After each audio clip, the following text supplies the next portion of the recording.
Bienvenue. Aujourd'hui, on plonge dans une crise souvent invisible, la situation des migrants en Algérie, un pays devenu à la fois là où l'on espère et là où l'on fuit. Alors que des milliers d'hommes, de femmes et d'enfants traversent des espaces immenses pour trouver un avenir meilleur, ils se retrouvent parfois face à une politique migratoire controversée. Cette réalité est complexe, humaine, politique et tragique à la fois. Partie B, objectif de la vidéo. Dans cette vidéo, on va comprendre pourquoi l'Algérie, historiquement terre d'accueil, est désormais au cœur d'un débat sur les expulsions massives, le rôle de l'État et la montée de discours xénophobes. On analysera les faits, les causes et les conséquences sur la région. Boussole chapitre 2, qui sont ces migrants? Partie A, origine et motivation. Des migrants subsahariens traversent des milliers de kilomètres, fuyant la pauvreté, les conflits et les effets du changement climatique. Beaucoup voient l'Algérie comme un pays de transit vers l'Europe, notamment via la Méditerranée. Partie B, destination et espoir brisé. Certains espèrent traverser vers l'Espagne ou d'autres pays européens, d'autres cherchent simplement un travail stable ou la sécurité. Mais ces rêves sont souvent freinés par des obstacles politiques et sécuritaires croissants. Balance à poids chapitre 3, le tournant des expulsions massives.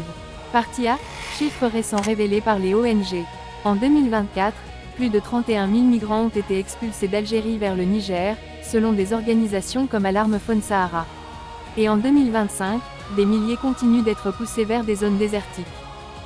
Partie B, du transit à l'abandon. Des expulsions sont réalisées parfois sans réelle garantie légale.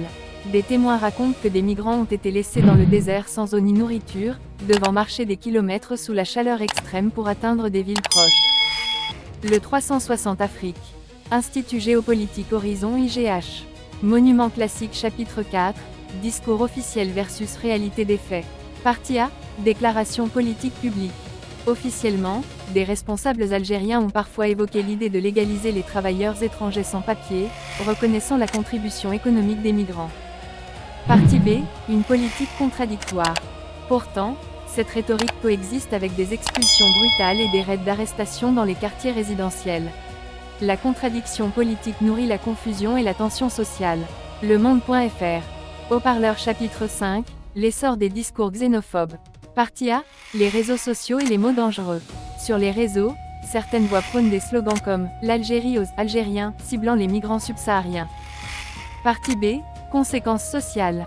Ce climat contribue à une atmosphère de rejet, de peur et parfois de violence, rendant la vie des migrants encore plus précaire, sans que l'État ne semble agir efficacement contre ces discours. Algérie 360.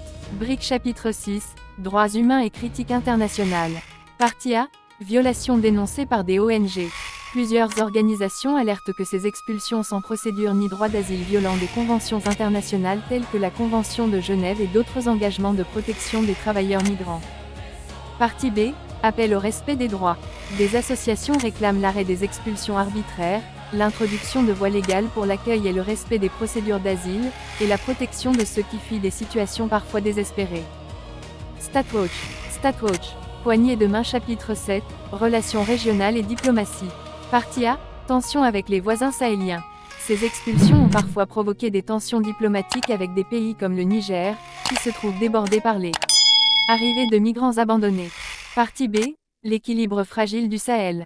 L'Algérie se trouve ainsi au cœur d'un ajustement régional crucial, partagé entre souveraineté nationale, coopération frontalière et pression internationale. Le 360 Afrique. Globe terrestre chapitre 8, effet sur les routes migratoires. Partie A, déplacements détournés. Alors que les expulsions augmentent, certains migrants tentent de nouvelles routes à risque, comme les traversées maritimes vers l'Europe via l'Espagne. Partie B, risques accrus en mer et sur terre. Les routes deviennent plus dangereuses et personnes vulnérables, y compris des femmes et des enfants, se retrouvent exposées à des conditions extrêmes sans soutien. Reddit. Cerveau chapitre 9, solutions possibles. Partie A, approches humanitaires et légales. Pour sortir de la crise, certains experts évoquent des voies légales d'accueil, des centres d'intégration ou des programmes de travail encadrés, permettant à la fois de réguler la migration et de protéger les droits humains. Partie B, l'importance d'une coopération internationale. Une réponse efficace implique aussi la coopération entre pays africains, organisations internationales, et une gestion plus équilibrée des flux migratoires, plutôt que des expulsions brutales et silencieuses. Dans le 1000 chapitre 10, conclusion et appel à la réflexion. Partie A, ce que cette crise nous apprend. Cette crise révèle un paradoxe, un pays historiquement d'accueil qui se retrouve aujourd'hui à la fois passeur de vie et de politiques répressives face à la migration. Partie B, message final au public. Restez informés, questionnez les narratifs simplistes et rappelez-vous que derrière chaque chiffre, il y a une vie humaine en quête de dignité, d'espoir et de sécurité.